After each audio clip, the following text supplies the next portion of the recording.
As the 2024 United Nations General Debate came to a close, it seemed like Africa had finally found its voice, loud, sharp, and defiant. But let's be real. Will anything actually change? After all the speeches, the fiery rhetoric, and the demand for justice, will the West listen? Or will this year's bold proclamations be just another performance in the endless cycle of exploitation? Here's where things get complicated. African leaders stood at that podium and demanded more respect, more equity, and more reparations. But what happens next? After years of similar demands, what concrete steps have been taken? The truth is, despite their impassioned speeches, many of these same leaders will return to their home countries, shake hands with Western diplomats, and sign the same exploitative deals that continue to keep Africa on its knees. That's the painful irony. Will those leaders still have the courage to stand up once the cameras are gone and the pressure from the West returns? Without having a single seat in the UN, it was even said that most African leaders were paid to come vote for their issue. Why are we still going to the United Nations as Africans? That is a useless entity. It's not for us. The largest voting bloc in the United Nations are the African nations. We don't have a seat on the table. Why do we go there? We go to the United Nations to vote on their issues. They pay African countries, yes, vote with us on this issue, vote with us on this issue. We have no business going to the United Nations, period. Right. We need to tell Secretary Guterres, thank you very much, but we're no longer going to attend United Nations. It's not our entity. Until we have true representation there. Goodbye. All right. I mean, it's true. Sure. With every engagement with the West. All right. For example, Zimbabwe and many other African countries, the remains of our ancestors who they murdered are still sitting in jars in their countries. Why are we going to engage them? Right. We want those remains returned with repercussions. Right. Until that's happened, everybody from your country, out. If you were former Portuguese colony, all Portuguese, get out of my country. I love it remember when there was this rift between President Mugabe and Prime Minister Tony Blair. And Blair was like, we're coming to take all the British out of Zimbabwe, we're airlifting them. And the response to President Mugabe was, listen, I've given all my police and military that if you see any British citizen that wants to get out, escort them to the nearest exit point. Get out. If we can just make that position, your government is abusing us.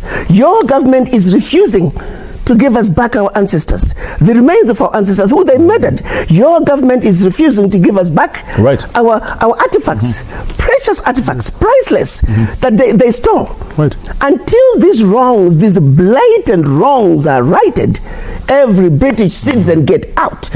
Every Portuguese citizen get out. Every German citizen get out. Let's see how quickly things will change. They'll move from there. It is those citizens who are going to now go to their government and say, we didn't know you were doing that. Let me make this point clear. The citizens do not know of the crimes that are being committed by their governments. So let's put the power back to the people. Let's remind the people that every constitution starts with we the people. So let's make those citizens, they must succeed in their civic duties. We the people are the ones who are failing.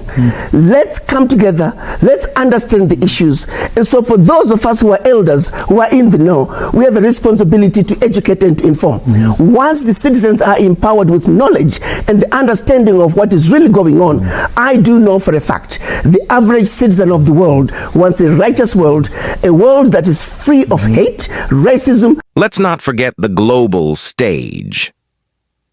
Leaders like Cyril Ramaphosa, William Ruto, and Bola Tinubu spoke with boldness.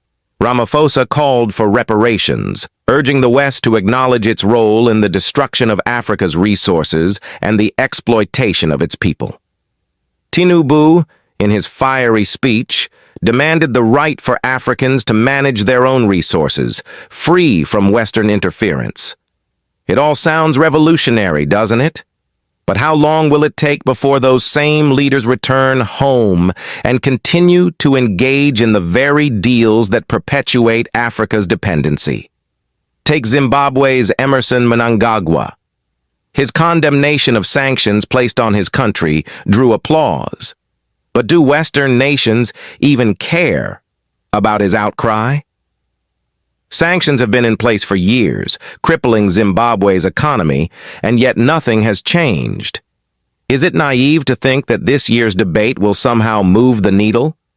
Isn't it time we ask, are these speeches genuine attempts to create change, or are they part of a recurring performance that Africa's leaders put on for the global stage? When the spotlight fades, will these same leaders remain steadfast in their resolve, or will they bow under the pressure of the very Western nations they've just denounced? Can Ramaphosa's push for reparations ever materialize in a world where the West is unwilling to even acknowledge its past crimes? Can Tinubu's call for Africa to control its own resources compete with the ongoing exploitation that is deeply rooted in colonial legacies? More critically, is the West even interested in what these leaders are saying? History tells us no. The West has never been keen on acknowledging its complicity in Africa's struggles. So, the real question is, what will happen when the cameras are off and it's time for these leaders to stand by their convictions? Will Africa remain defiant, or will it once again fall into the same traps of dependency, exploitation, and broken promises? And perhaps the most unsettling question of all, is it possible that even as these leaders talk about change, they've already accepted that nothing will truly shift? Are they just as trapped in the web of exploitation as the rest of the continent?